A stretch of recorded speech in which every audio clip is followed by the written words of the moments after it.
curious to get your opinion on two guys. Timothy Liljegren expected to make his debut, and also where Nick Robertson's at right now. So Liljegren's interesting because clearly they believe he's a good player. Like, they just signed him to a contract, right? They have $3 million invested in him. You don't invest $3 million in a seventh defenseman. You're expecting him to play. So there is a game that needs rehab there. Clearly, he's suffering from confidence. When he's good at passing the puck. Like, that's what he does well. He's good at advancing, good passer of the puck, breaking it out, helping facilitate offense with his passing ability.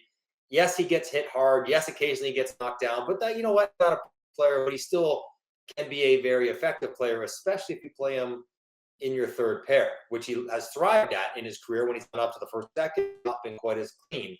So they got to work to get his confidence back up to where he can be as good as he can be. Now he's effectively battling Connor Timmins for playing time until Hakanpää gets healthy. So, Connor Timmins also, not a perfect player. He should think that he has the ability to win that battle and get consistent ice time, if only to help him get traded out of here, because they can't have $3 million sitting on the sideline. So that's the job of the coaching staff, to bring him back up and get him up and running. As far as Nick Robertson, it's tough. He set such a high bar in preseason, scoring all those goals. The idea being he's going to come out and score left and right. The offense for the Leafs so far this year has not been the same as it was in the years past. Like, it's not as clean, it's not as pretty, it's not as many rush chances, things that maybe Nick Robertson would thrive at. He doesn't get it quite as many looks because that stylistically is not what they're doing. But I think he's played hard. I think he's been better, like more responsible and kind of cleaner at the blue line, which is a play he struggled with under Sheldon Keefe. He will score goals. I think that, that line's been relatively effective. So I'm not so worried about him. The key for him is that he has to stay confident, and they have to maintain their belief in him. They can't be like, oh, 2 games, no goals, we got to get out of there. He needs to feel like he will be trusted even if they go through stretches where he doesn't score goals, to continue to get his ice time and his quality teammates. Mm-hmm. How about between the pipes, MJ? I mean, you got these two guys coming in. I think the sky is the limit for Joseph Woll if he stays healthy, always the question mark. He doesn't even make it to opening night, but Stoli comes in and looks fantastic, has since he put on a Maple Leaf sweater. What's concern between the pipes? You all right with it? Be patient. What's your take between the pipes there? Well, what you've seen since the second he put a jersey on has been delightful. I mean, exactly what you would hope. I mean, I've said this before. You could make an argument that on a per start basis, Anthony Stolarz was the best goalie in the league last year. Like, he didn't play a lot, but in the starts he made, he was incredible. And so he's picked up right where he left off in preseason, on the regular season, exactly what they need him to do. So he's been great. Now, Rosie, I don't know if I am comfortable having Stolarz play 45 games. Like, he's never done it in the NHL. Like, I don't think there is an element of the unknown in that. And I'd much rather sort of work it virtually a 50-50 split and then sort of see what happens down the stretch. Hildeby, again, preseason looked really good last year, and was really good in the game he played. That's great, because Matt Murray is the third goalie in Toronto. Hildeby is not the third goalie. Matt Murray's the goalie, except he needs reps. He needs to play games to get sharp and confident. But in February, if they need a third goalie, it's going to be Matt Murray. Like, plan was for it to be Matt Murray, not Hildeby. But what these two have done is given Joseph Woll time. Err on the side of time to get fully healthy, get back up running. But if you're asking me if it concerns me that he didn't make it to game 1, yeah, it totally concerns me. Everyone believes and trusts that Joseph Woll is a very good goalie when he plays. But the reality of his career in the NHL is he hasn't been healthy consistently enough to play as much as he and the team wants him to. And this was the year where he's the starter. He was the number 1A coming in. He couldn't quite even make it to game 1. I don't know, Rosie, like, he talked about his core training and his functional stability and stuff. He's working on that, but it didn't work well enough to keep him healthy. So it's something to watch. It's one of those things where, because of his history, even when he gets back in the lineup, you'll sort of be holding your breath. Will he stay in the lineup until he proves that he can, maybe for the rest of this year, and not go on the IR at all the rest of this season? Gives them time. Be patient. Make sure he's 100% healthy and sharp, and then he'll get in, and hopefully he'll never look back. Johnny, as you know, our chat is interactive. We're on YouTube. John Gallagher writes in, met him at Crocodile Rock during his rookie year. Super nice guy. Why am I not shocked you were at Croc Rock back in the day? Was it 911 days? Could have been. Probably. Could have been. Yeah. Listen, that's a long time ago. That's a condo building by now. But I tell you, my time in Toronto when I was younger was great because we would play every Saturday at home, never play or practice Sunday. We always had Sunday off. Like for 3 years in a row, we always had Sunday off. We wouldn't travel anywhere. So Saturday nights were outrageous. And we often played Wednesday. And then we'd have Thursday off. So Wednesday nights, it was start at Crocodile Rock, then on to Fluid where my Scarborough roots came out and I enjoyed that place. But that was, Rosie, you're too young for this stuff, but that was my old stomping grounds. Rosie, what was your spot? We were at the Underground quite a bit there on King and Blue Jay Way. That was a spot that was a blast for a long time. It felt like we owned the place, but lots of blurry evenings. We had similar schedule at times, and I mean, there's nothing better than being part of the Maple Leafs on Saturday night after a win on Hockey Night in Canada, and you hit the town. It's doors open up for you pretty hurry. It's awesome. Yeah, the Big Easy was also a staple back in the day. Good to know. We love these stories. So get back into the goalie convo. I just had to bring that up. I thought it was hilarious. But we debated, Johnny, earlier this week, who makes more appearances this year for the Maple Leafs in between the pipes? Is it Anthony Stolarz or Joseph Woll, in your opinion? That's it. I mean, I'm still going to say Woll. I'm assuming he's going to be playing in the next 10 days, right? So Stolarz might have a 5-game head start.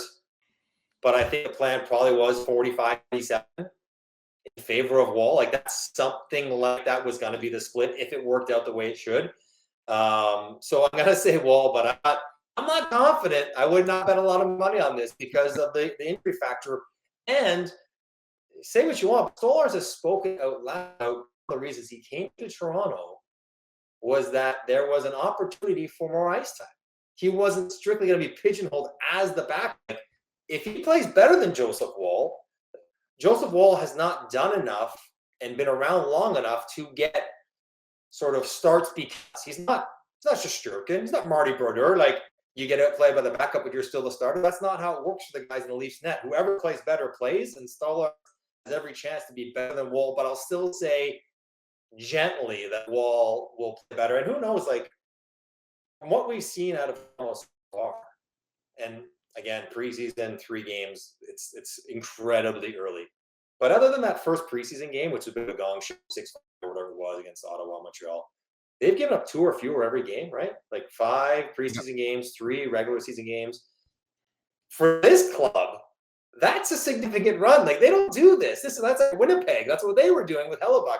So maybe this system under Berube was a little bit more goaltender friendly than what it was under Keith. Perhaps. On the positive side of things, I mean, we were watching Matthew Knies coming into the league. We interviewed him a few times when he's, still in college, and we were really impressed with, his confidence and his maturity for his age. He's come in and looked like a guy, I mean, after one season, who can really, really do some things with this, being on this roster. What's your take on Matthew Knies and where he's headed? He has so many obvious, incredible physical skills. Like, I don't know if you guys been around Rosehill. I've seen him. He is a massive. He's like one of the bigger players in the league. He's so heavy in a fit way. He's 225 pounds. Players don't play at 225 when you're 6'3". I'm 6'3". I was like barely 200 pounds when I played. He is so strong. And you watch him play. Was it Dougie Hamilton? He steamrolled the other day. Like just like you'd feel the collision. He is a strong, powerful, explosive player. And playing with other good guys. If he can go in and get a forecheck, turn pucks over, get to the front of the net, finish some of the chances they'll create, he'll carve out a nice little career and payday for himself. My only concern, Rosie, is this. And this is, here in his career before college and the development program and all the rest of it, he was always known to be a great player, always. But he never produced great points. He played in college with Logan Cooley. You know how great that guy was. Imagine him in college. And he was like a point-a-game player. He didn't get 80 points in 40 games. He got 40 points in 40 games. He didn't score 40 goals. He got 20. So I just wonder if, like, trust me, getting 25 goals and 63 points, that'll make him $7 million a year for the rest of his life. But is he an 80-point guy? Is he a 35 goal scorer? That's where I don't know. Like, it seems limitless, the potential, but when you look historically at production, I wonder if maybe the production doesn't match some of the physical tools that are so obvious. Where do you think Austin Matthews is at right now? I know every year early in the season, it seems like we have this. Where he's at. Yeah, I know. He's fine, right? I mean, he's fine, but he's frustrated. I mean, even Austin Matthews, even the highest paid guy in the league, you want to score. Like, whatever it is you think you do, and he scores, you want to do it early. 3 games in February, who cares? 3 games to start the year, you're like, oh, God, I got to get the zeros off the board. Like, even me, like, I had the first 3 games without a goal. I'm like, God, I got to score. So, yeah, he's frustrated, but he's fine. Like, I've watched all the games. He is playing really well. Posts, chances, really good defensively. Like, you watch him at the end of the game against Jersey. He missed the empty net. Didn't like that at all from my betting segments. But he's doing a lot of good things with the puck. They clearly trust him. Penalty killing on a regular basis with Marner. A lot to like about his game. I do think, though, Nick, like, the top players in Toronto are almost overcompensating with their buy-in to the new coach. Strictly out of good intentions. Strictly because they want to show they do whatever it takes. The new guy is asking to try to win games. And if that's different, that's cool. Like, they're dumping the puck in more. They're not making the same kind of plays. And I think, they've gone maybe almost too far to the other side. They got to find the balance where I'm a great player. Mitch Marner, I'm great because I can do certain things other guys can't. How do I get to those moments in this system more often than I am right now? Right now, they're playing it safe, which I think is Craig Berube wants. And, like, they're winning games. They're not giving up much. It's sort of going according to plan. And I'd rather have guys buy in too much and then say, okay, you know what? You can make the play, time, situation, score, but, make sure to be safe. I feel like Austin, Mitch, Willie, they've all really bought in almost to the detriment of the offense to see them create. And then the power play has been a bit of a hot mess. So, you take that and those guys in this kind of system, they want the power play more than ever to sustain them with points and goals, to keep them feeling good about themselves, keep them bought in on the defensive side. So there's some work there, but I'm not worried. I think he's been really good, and I would expect him to score tonight.